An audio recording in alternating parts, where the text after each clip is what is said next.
This is Bo Sanders from the Homebrewed Christianity podcast. Doug Pagitt Radio is broadcasting audio and video around the world and maybe even to the space station, live from the Twin Cities. Isn't that nice of Bo Sanders to make a little... Yes.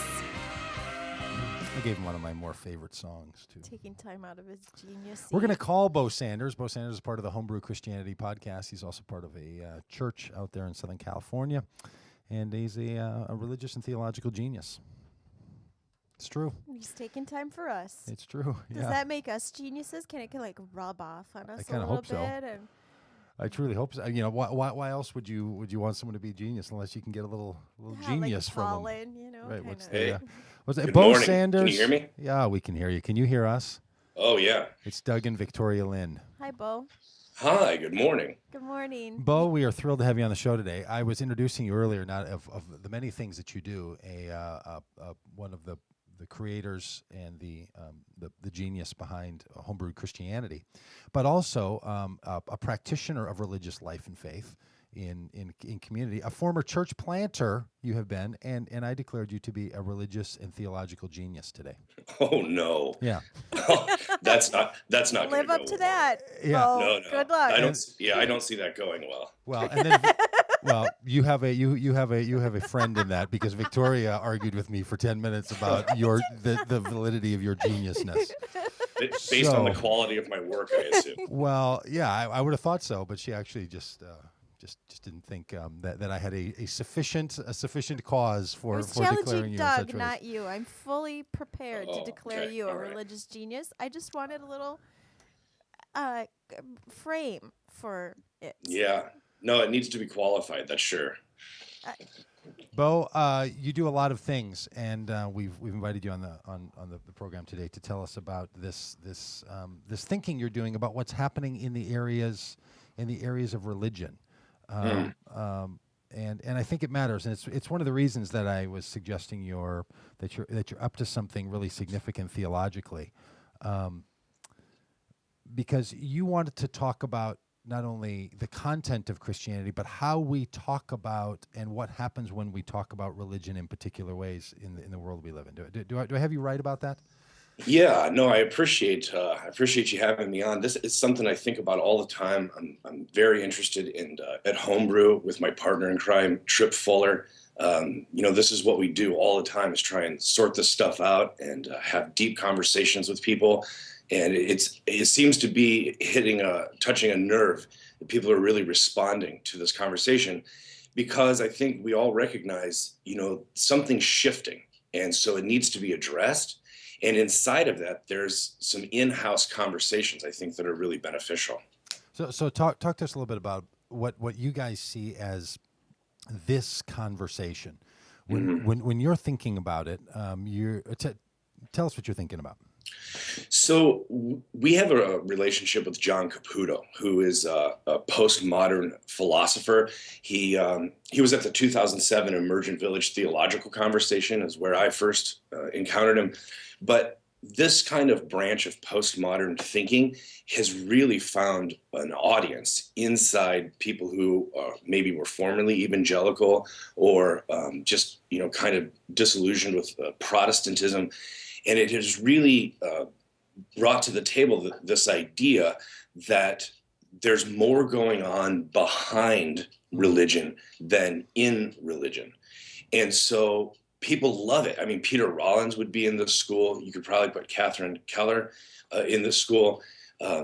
And people love listening to him because it's poetic and it's inspiring. They challenge all of the assumptions, and it gives permission for people to have doubt within their faith. And so people are really attracted to it. But I'm a little nervous about one aspect of it, which is that sometimes it can get reduced down. There's a reductive move that says that what's happening in religion, like the experience that people have, isn't the real thing. Let me tell you what the real thing is. And so that kind of an either or, what happens is the philosophical crowd hears of people's religious experience, and they do that kind of eye roll you guys were talking about. And it's kind of dismissive, like, oh yeah, I know you think that's what happened, but Yeah. I know better. Yeah. But when the philosophical people talk, religious people get really defensive and say, like, how dare you question not just what I experienced, but how I interpreted that experience.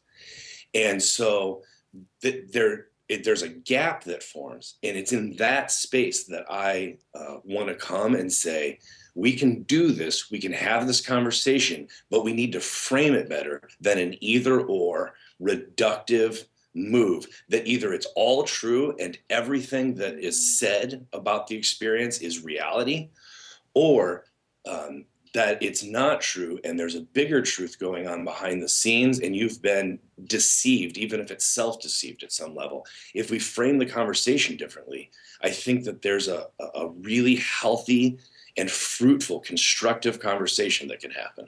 So one of the interesting developments in, in the study and the function of religion, when one approaches this as a sociologist, right? When you Yeah. look at what religion does, how it functions in a society, the rules in different religious cultures and different periods tend to change, so that gets confusing to people Hmm. when they start to think about, well, what's the function and the role and the rules of religion? Why does it exist, right? So we people would know that there was, and this is often talked about by people with sort of a maybe a not very generous view of the function of religion, that hey, religion used to like explain the mysteries of the world. We didn't know how the stars spun around up above us, and we didn't know why someone got sick, and so you used religion to sort of answer the questions about life and how it goes. And then some of us will come along and will say, hey, but also religion not only was it used as an explanation for the past, it's also used as a controlling mechanism. It keeps people in line, and it allows people in power and in some kind of empire to accomplish what they want to accomplish. And then somebody else comes along and says, yeah, but then religion is also about freedom, and it's not just about societal freedom. It also plays this really important function and role for people in communal freedom and in personal freedom. And then people say, yeah, but also, religion is also a really important factor as it creates community, and that it helps people to have something in common and also be pulled back broad enough that they know that what they think is really linked into these people all around the world and throughout the ages. And so you find yourself in this really deep and rich, like, community of communion of saints, right? Okay, so you get all these kinds of explanations for religion, because it's been around long enough and people have experienced it in many different ways. So you get all this kind of explanation for religion and what it's supposed to do. And then I think what happens is people hear the philosophers and they're not sure what the philosopher's end game is. What do you want out of this? If we listen to you and you're right in your sort of construct about this new way of thinking about it, what is that going to produce in the human life? And this is one of the questions I'm trying to ask my friends who come from an atheist and agnostic background, which is in the human experience, just like you were mentioning, as human beings have chosen to live with one another. Religion, whether it's true or not, is not always people's most important question. Whether it's right or not is not always the most important question. Perhaps whether it's true or not. So how, do you hear that kind of pushback when people hear from the philosophers to say, look, it just sounds like you are exposing, tearing apart, showing that it's invalid, and where are we going to end up in the end?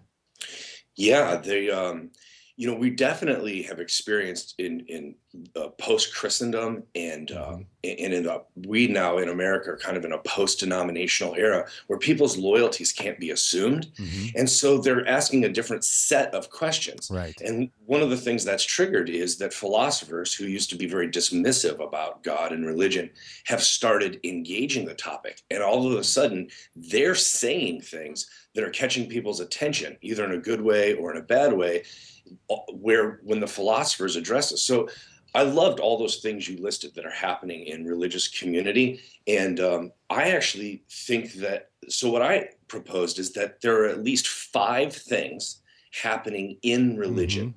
And so I listed them as experience, formation, event, mystery, and potentially something real. And so it's, in that fifth one, when I say potentially something real, the philosophers go, oh, great. Why'd you have to introduce that? And the religious folks say, wait a minute, how dare you say potentially something real? Of course there's something real. Yeah. But I think that the first four of those are really important, that to look at people's experience, how we are formed as people of character and community, that there's an event when the name of God is invoked, that anytime you say the name of God, something happens inside us. There's an event, and there's also a mystery that's beyond us. And without those four things, I just don't see a fruitful conversation coming out of whether it's real or not. Talk a little bit more about that. Why is it that you think something that the analysis of the real has to? I don't know if you're meaning to say this. Maybe it's just how I'm hearing it. That it needs to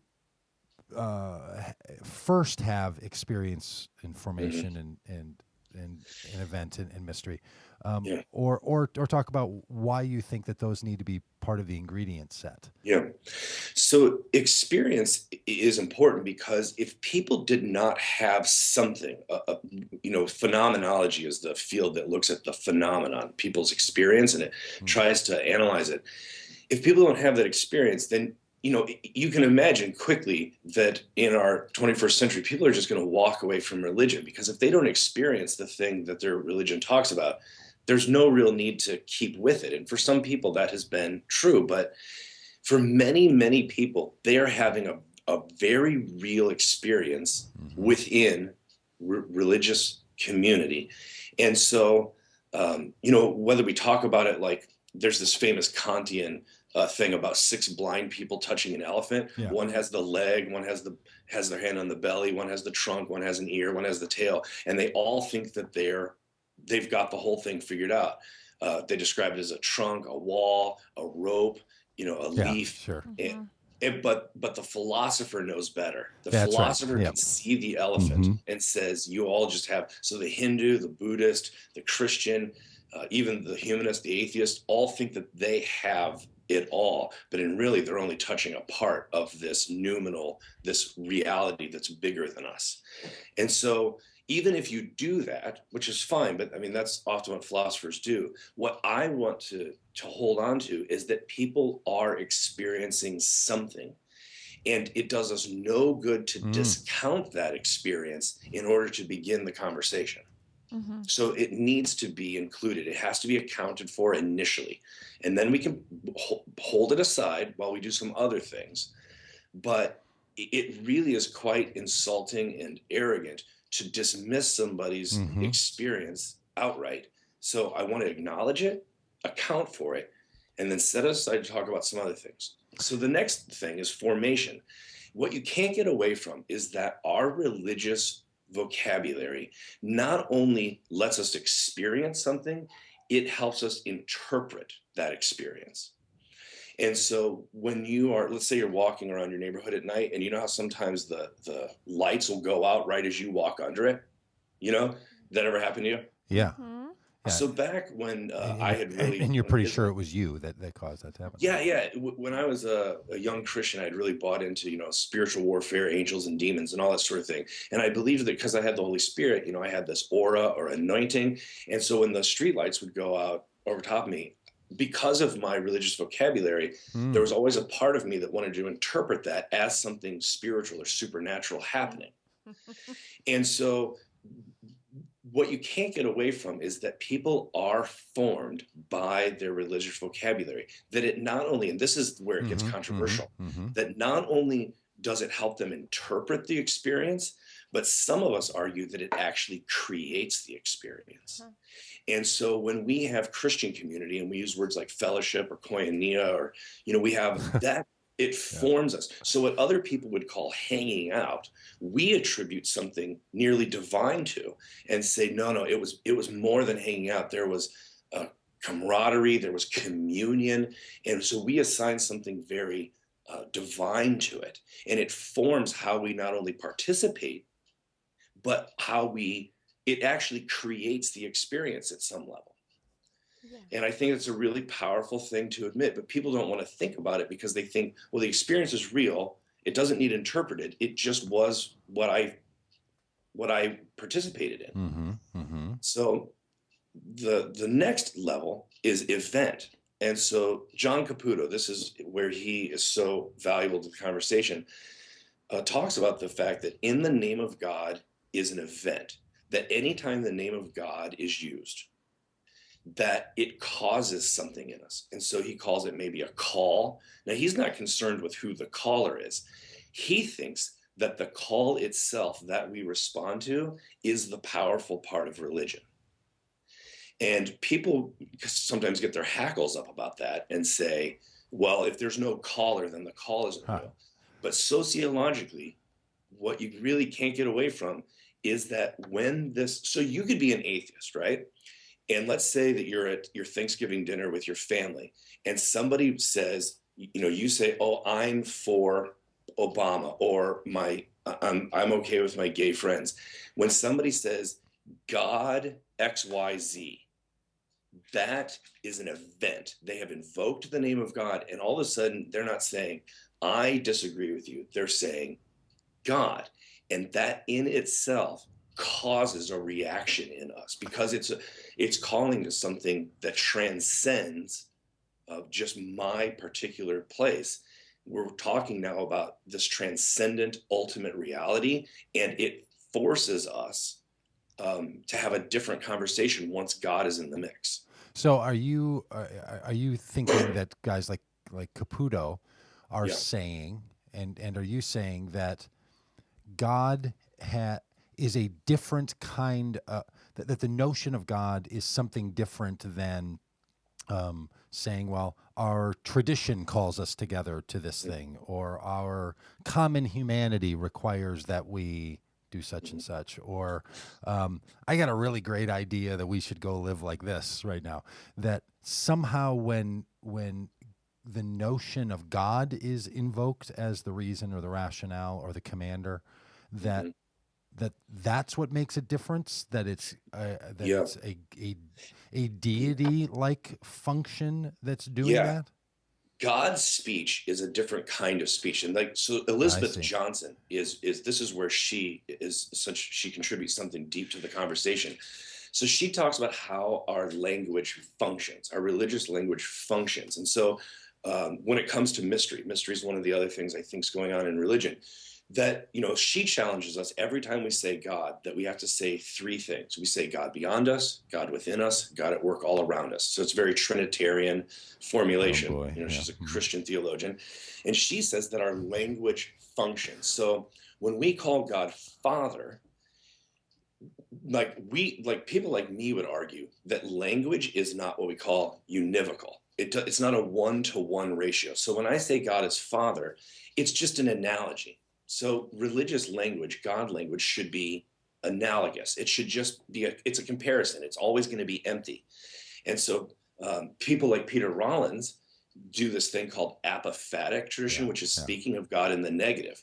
So every time you say something that God is Father, it is contained in that is the acknowledgement that, well, God's not actually a father. It's a comparison. So God is also mother, perfect parent. It's an analogy.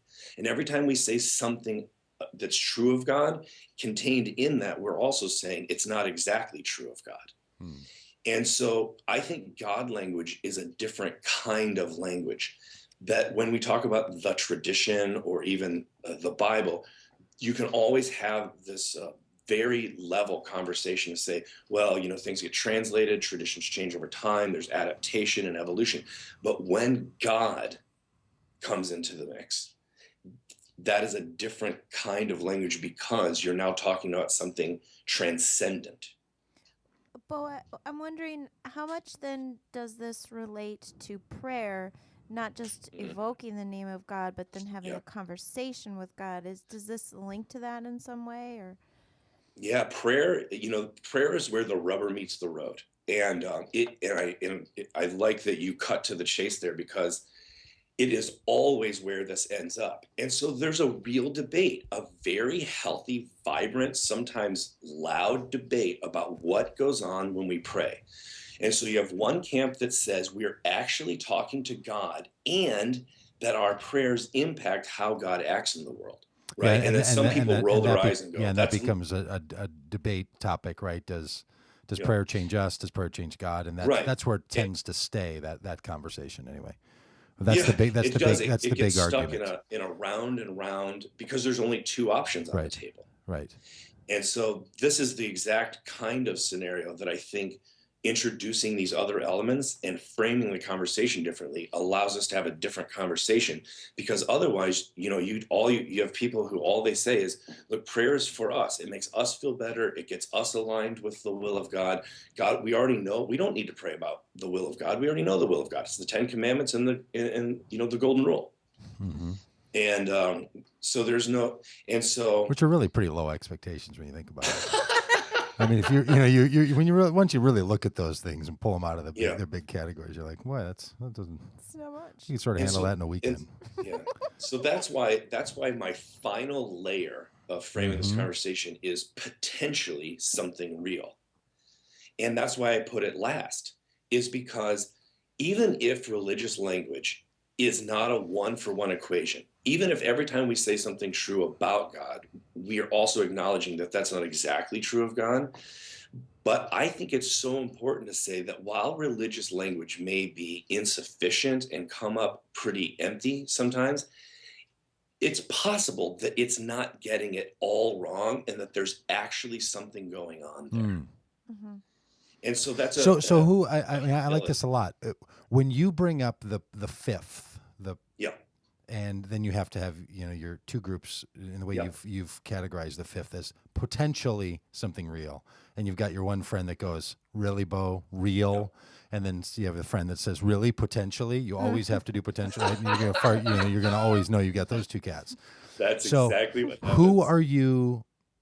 To whom are you trying to address this fifth issue as needing to be on the table?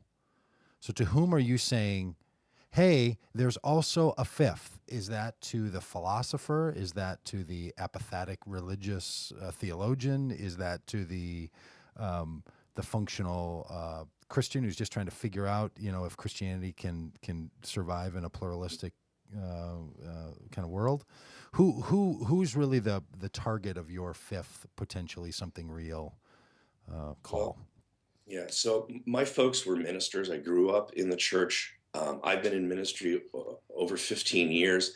I love the church. I care deeply about congregations and how faith is lived out in community.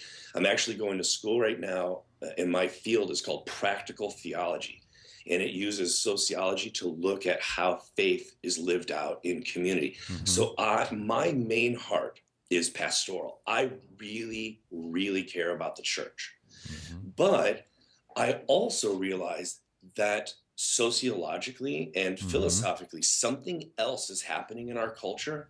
And if we who sit in the pews inside our stained glass windows will not hear the critique and the concern of both the sociologist and the philosopher, we have chosen to at best be a silo and to have an in-house conversation all the time, which doesn't interact with the world around it, which goes against the very thing Jesus incarnated for us and called us to. Or we have doomed ourselves to be so irrelevant in the 21st century that we have signed our own death warrant.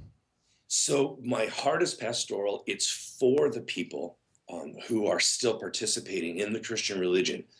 But I am deeply concerned as a translator that there is a conversation happening which is really impactful for us that we oftentimes are fine not to have, because the truth is, Doug, you can go to Target and buy worship music from Hillsong, which is the same music you hear on your radio station, your Christian radio station, that you sing at church on the weekend. You can live your entire consumeristic life in America inside an isolated silo and ignore it. And I think that that is deadly for the gospel of Christ. And you're okay. So partly the Something Real wants to pull people who are inside of a religious tradition, Yeah. a religious experience, religious community, into hearing the other people who are who have something to say. Is that I mean that there's more voices. Yeah, and then I have a kind of a unique role in that, because I'm a pastor and a church person and a theologian, but I also have been gifted, I guess, to be able I can hang with those in the philosophical camps. So when I'm sitting with people who are outside the church, they're talking philosophy, I still have the chops to hang with them. I know what they're saying. I can both translate it for the person in the pew, but I can also then bring the experience of people who are in the Christian faith to the philosopher and say, don't think you have this all figured out. There's stuff you haven't accounted for. Mm-hmm. And so I can be a translator between those two groups. And in doing so, I'm hoping to not let the philosopher get so far ahead of herself that she's no longer accounting for the real lived experience of religious people.